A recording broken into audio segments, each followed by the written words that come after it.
계속 연결되어지는 말씀을 우리가 함께 보고 있습니다. 예루살렘 성전에 들어가서 성전에 돈 바꾸는 자들과 비둘기 파는 자들을 내어 쫓으셨습니다.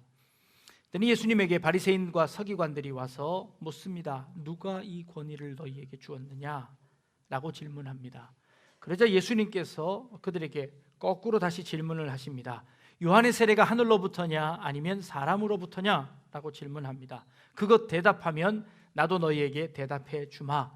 그런데 바리새인들이 대답하지 못합니다. 그러자 예수님께서 나도 너희에게 대답하지 않겠노라 하시고 그 대답을 보류하셨습니다. 그런데 그것으로 끝난 것이 아니라 예수님께서 이제 이야기, 비유를 통해서 그 모든 것들을 설명해 주시는 겁니다. 세 가지의 비유를 보게 될 터인데 우리가 지난주에 첫 번째 비유를 하나 보았습니다. 두 아들의 비유입니다.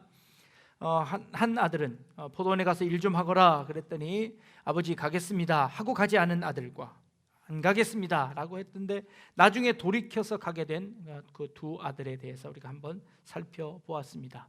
오늘 우리가 읽은 본문은 조금 다른 이야기입니다.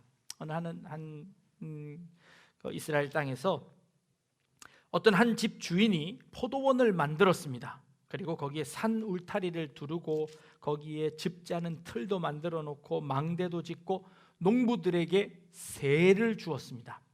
그리고 타국으로 갔습니다.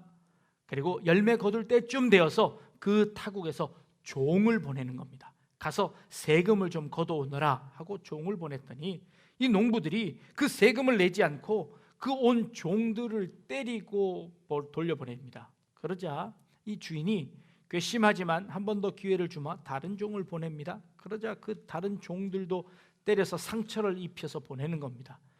그러자 이 주인이 이번에는 그러면 내 아들을 보내겠노라. 내 아들에게는 나와 같은 권위가 있으니 그 권위를 인정해서 그들이 내 아들에게는 세를 줄 것이다 하고 아들을 보내었더니 그 아들을 성 밖으로 끌고 가 죽였더라라는 그런 이야기입니다. 이 비유는 전통적으로 아주 쉽게 해석이 되었습니다. 이것은 예수님께서 아주 상세하게 설명해 주셔서 이게 풍류적으로 알레고리적으로 해석을 해서 쉽게 이해되는 것이었습니다. 포도원 농부는 하나님이시고 하나님께서 농장을 만들어 놓고 유대인들에게 세를 주었는데 유대인들이 세를 바치지 않더라는 겁니다. 그래서 그 유대인들을 다 쫓아내고 그 세를 잘 낼 수 있는 다른 사람들에게 이 포도원을 준 것이다 라고 전통적으로 해석을 해왔습니다. 그런데 요즘 들어서 이런 해석이 이제 새롭게 좀 다른 시각을 갖게 되었습니다. 다른 시각을 갖게 되는 이유가 있습니다. 왜냐하면 이 소작농에 대한 견해들이 세월이 지나고 시간이 지남에 따라서 조금씩 바뀌어가고 있기 때문이지요. 여러분 우리나라의 소작농은 법으로 금지되어 있는 것 아십니까? 우리나라의 모든 그 농지는 농사를 짓는 사람만이 소유하게 되어 있습니다. 이것은 1948년, 49년에 농지개혁법을 실시하면서 우리나라가 전쟁이 끝나고 식민지에서 나온 후에 일본 사람들이 모든 것을 다 소유하고 있었던 그때에 우리나라는 90%가 소작농이었습니다. 그래서 그 일본으로부터 받은 그 땅을 백성들에게 유상으로 나누어 주었습니다. 무상 분배는 아니었지요. 유상으로 나누어 주는데 나누어 주는 근거가 5년 동안 3분의 1씩의 소산물을 이렇게 정부에게 바치는 걸로 해서 그 땅을 유상으로 나누어 주었습니다. 그리고 그 당시에 있었던 대지주들에게도 얼마의 돈을 주고 그 땅을 정부가 다 사들였습니다. 자기가 살고 있는 지역의 8km 이내에 있는 땅에서 자기가 농사를 지을 수 있는 만큼의 땅을 놔두고 나머지는 다 돈을 받고 돈을 주고 그 땅을 정부가 사서 그것을 정부가 다시 이렇게 매매하는 형식으로 해서 농사 짓는 사람만이 그 땅을 소유할 수 있도록 해 주었습니다. 그래서 대농지를 가질 수 없게 했지요. 그런데 시간이 오래 지나면서 지금은 어떻게 되었을까요? 지금은 이 법이 사실은 유명무실해졌습니다. 도시에 있는 사람들도 또 농촌에서 일하던 사람들이 다 그 농촌을 놔두고 도시로 다 이주해 오면서 실제로 농사를 짓지 않는 사람들이 다 농지를 소유하고 있습니다. 이것에 대해서 헌법소원들이 있어서 여러 차례 논의는 있었지만 이것이 정확하게 바뀌어지지는 않고 아직도 그렇게 하고 있습니다. 이스라엘 당시는 어땠을까요? 이스라엘 당시는 70~80%가 소작농이었습니다. 그러면 이 농지를 소유한 사람은 누구였을까요? 로마인들과 그리고 그곳에 복종하는 사람들이 모든 농토를 소유하고 있었습니다. 그 당시만 해도 그 농사에 대한 이 기술이 발달되어 있지 않기 때문에 한 해 농사를 짓고는 3년 동안 그 땅을 놀게 해야 되었습니다. 그 다음에 농사를 지면 이 지력이 다해서 이 곡물이 나오지 않는 겁니다. 요즘은 여러 작물들을 번갈아 가면서 심어서 그 땅을 되살려서 다시 농사를 지어서 혹은 1년에 이모작까지도 하고 거름을 줘서 이모작까지도 하는 그렇게 기술이 발달되었지만 그 당시만 해도 한 해 농사를 짓고 나서는 3년 동안 그 땅을 놀려야만 그 다음에 다시 수확을 할 수 있는 그런 지경이었습니다. 그러다 보니 이 농민들은 자기의 땅에서 계속해서 농사를 지을 수가 없었습니다. 그래서 그 큰 농지를 소유하고 있던 그 지주들은 그 땅에 그 농민들을 데려다가 자기 땅을 개간하게 하고 거기서 소출들을 걷어가는 것이죠. 그래서 그 당시는 이 지주들도 자기 땅을 다 어차피 경장할 수 없으니 그렇게 해서라도 그 소작농을 통해서라도 그 일을 이득을 얻어야만 했었지요. 그래서 그런 제도들이 잘 발달되어져 있었습니다. 그런데요, 로마에게 속국으로 들어가고 나서 이 소작농들에게 과도한 소작료를 내라고 하는 겁니다. 심지어는 70%에 해당되는 곡물을 소산물의 70% 이상을 세금으로 바쳐야 했습니다. 그러니 그들에게 얼마나 이것이 힘든 일이었겠습니까? 유대전쟁 초기에 예루살렘에 채무 문서가 잔뜩 쌓여 있었답니다. 그 채무 문서는 누가 가지고 있었을까요? 대제사장들 그리고 서기관들 바리새인들이 그 채무 문서들을 예루살렘 성 안에 가득 쌓아뒀습니다. 유대 전쟁이 일어나고 나서 백성들이 쳐들어가서 뭘 했을까요? 그 예루살렘에 있는 채무 문서를 다 불태워 버리는 겁니다. 그들에게 이 소작농으로서의 이 채무는 굉장히 버거운 그런 짐이었다는 것이지요. 자, 그렇다면 이 비유를 이런 사회적인 현상들과 지금 작금에 일어나고 있는 이 사회적인 현상들을 볼 때 이 비유를 해석하는 이 방법들이 조금씩 다른 시각을 갖게 되더라는 겁니다. 하나님께서 그 땅을 만들고 거기다가 지주가 되셔서 이 돈을 받는 지주처럼 하나님이 행세하신다면 나는 그런 하나님을 안 믿을랍니다 라고 이야기하는 것이죠. 하나님 과연 그런 분이셨을까요? 네, 요즘 현대판 이야기를 합니다. 예전에 60% 이상, 현재 지금 예민한 문제이긴 하지만 자기 집을 소유하고 있는 사람들이 약 한 40% 되고 세를 들어 사는 사람들이 한 60% 된답니다. 예전엔 땅이 그랬는데 요즘은 이제 집이 그렇게 되었다는 겁니다. 최고로 많이 가진 사람들은 1000몇 채를 가지고 그 집을 세를 받는 사람들도 있다고 하는 그런 뉴스를 듣게 되어집니다. 이스라엘 민족들에게 제일 최초의 땅은 어떤 의미였을까요? 이스라엘 백성들이 가나안 땅에 들어갔습니다. 하나님께서 그 가나안 땅 들어가기 전에 그 백성의 지도자들을 다 불러 모읍니다. 그리고 제비를 뽑습니다. 제비를 뽑아서 땅을 나누어 줍니다. 나누어 줄 때 어떻게 나누어 주었냐면 그 지파의 사람의 인원수 따라 그 땅의 넓이를 나누어 주었습니다. 그 말은 뭘까요? 그 땅은 모든 사람들이 그곳에 들어가서, 이스라엘 민족은 모든 사람들이 그곳에 들어가서 모두 다 공평하게 땅을 개간해서 밥을 먹고 살 수 있도록 그 땅을 하나님께서 이스라엘 백성들에게 허락하신 것입니다. 그 안에 자유경제도 허락하셨습니다. 그 땅을 팔 수 있었습니다. 내가 게을러서 아니면 혹은 내가 힘이 들어서 농사를 못 지을 것 같으면 그 다른 사람에게 그 땅을 팔 수 있었습니다. 그러나 그 땅을 완전히 팔 수 없었고 50년째 되어지는 희년이 되어지면 그 모든 땅은 원래 주인에게 돌아가게끔 되어 있었습니다. 그 지파에게 돌아가게 되어 있었습니다.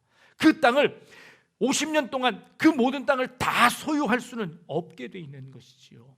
내가 열심히 일해서 그 다른 땅들에서 곡물을 얻어서 내가 부를 취하면, 적당한 부를 취한 후에 50년이 지나면 그 땅을 원래 주인에게 돌려주는 겁니다. 원래 지파에게 돌려주는 겁니다. 원래 지파에 돌려주면 그 지파 사람들은 어떻게 하나요?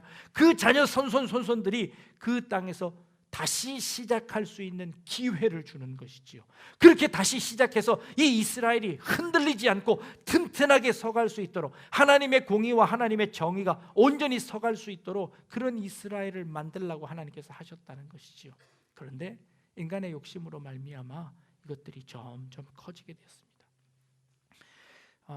내가 살고 있는 집 이외에도 여러 집들이 필요했습니다. 내 부를 쌓기를 원했습니다. 그래서 이 부가 이런 엄청난 일들을 만들어낸 것이지요.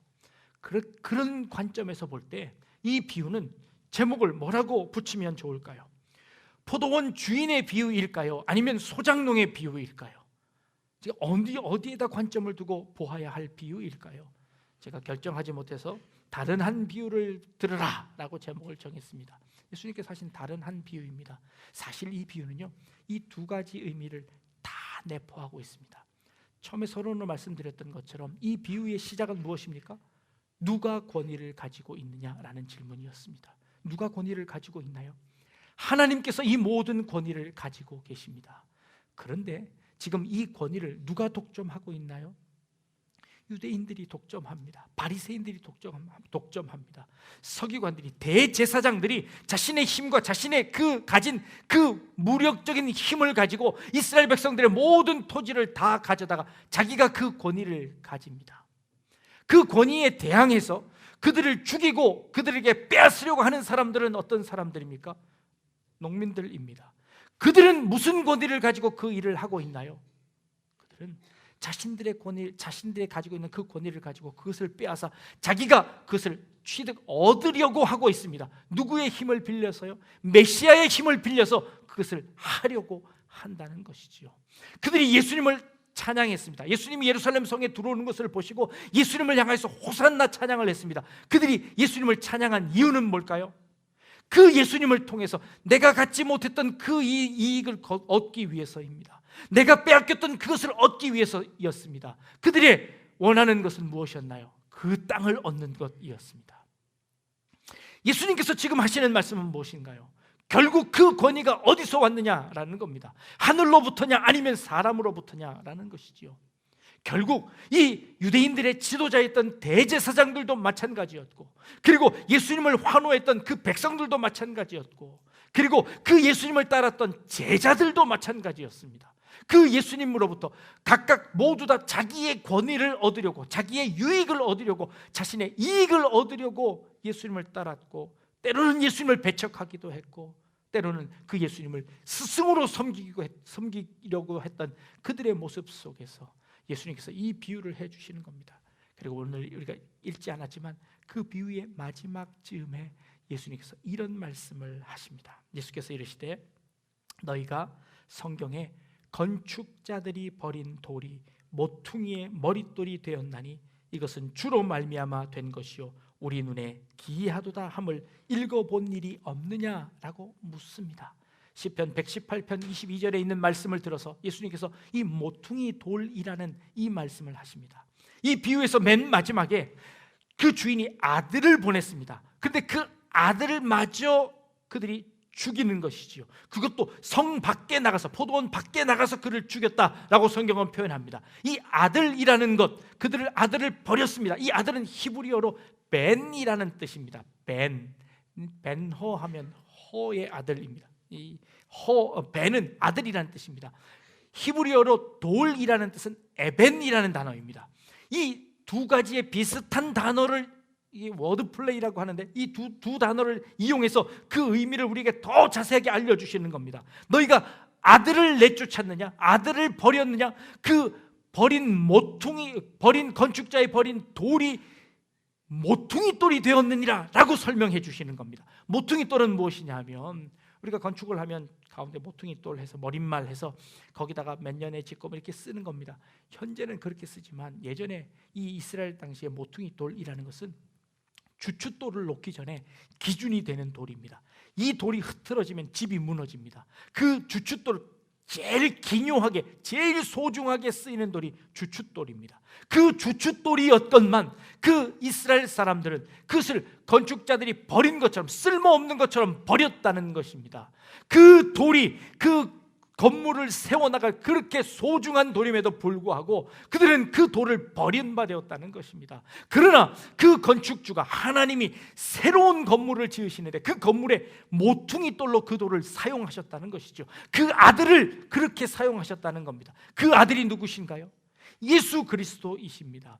그 예수 그리스도를 각각 이익에 따라서, 각각 자기의 기호에 따라서, 각각 자기 삶에 따라서 그 예수 그리스도를 잘못 해석하고 있었습니다. 그래서 자기가 쓰다 말아서 필요 없어서 버렸습니다. 유대인들의 지도자들은 예수 그리스도가 쓸모없다고 버렸습니다. 그들은 이 예수 그리스도가 걸림돌이었습니다. 그 돌에 부딪혀서 그들은 넘어지는 사람들이었습니다. 그래서 그 예수 그리스도를 배척했습니다. 그래서 그 예수 그리스도가 쓸데없다고 버렸습니다. 예수 그리스도가 소중하다고 생각했던 사람들도 그 예수 그리스도가 어디에 쓰여지는지 몰라 자기의 유익을 위해서 그 예수 그리스도를 가져다 썼습니다. 자기의 욕심에 따라서, 자기의 삶에 따라서 그 예수 그리스도를 쓰는 겁니다. 여러분들은 예수 그리스도를 어떻게 알고 계십니까? 세례를 받으면서, 학습을 받으면서 가장 중요하게 하는 질문이었습니다. 예수 그리스도가 누구신가 였습니다. 예수 그리스도가 당신의 구세주이십니까? 예수 그리스도를 통하여서 여러분들이 구원 얻는 것을 믿으십니까? 라는 질문을 합니다. 이것이 세례받는 가장 중요한 질문입니다. 예수 그리스도가 우리 인생에 누구십니까? 라고 물어보는 겁니다. 여러분들은 예수 그리스도가 여러분들의 인생에서 누구이십니까? 그저 예전에 2000년 전에 이 땅을 살고 가신 아주 성인분의 한 분이십니까? 우리에게 사랑을 가르쳐 주신 분입니까? 자기의 목숨을 다 걸고 정의를 지키시던 그런 분이 예수님이십니까? 그 예수님은 여러분들의 삶 가운데 지금 어떤 영향력을 미치고 계십니까? 여러분들의 인생 가운데 예수님은 과연 누구십니까? 이 예수 그리스도에 대한 올바른 확신을 가지지 못한다면 우리도 역시 건축자들의 버린 돌처럼 예수 그리스도를 버릴 수밖에 없습니다. 예수 그리스도를 믿는다고 하지만 그러나 그것이 모퉁이 돌이 아니라 그저 건축물의 저 구덩이에 들어가 있는 쓸모없어 보이는 그런 돌에 불과할지도 모르겠습니다. 예수님이 여러분들의 인생의 모퉁이 돌이시기를 원합니다. 여러분들의 삶 가운데 가장 중요한 부분이고 그분이 없이는 집을 지을 수 없고 그분이 없이는 우리의 인생의 의미가 없고 그분이 없이는 우리의 삶을 살아갈 수 없는 그런 존재가 예수 그리스도이십니다. 그런 예수 그리스도를 여러분들의 인생의 주인으로 섬기고 계십니까? 그 예수님을 모시고 계십니까?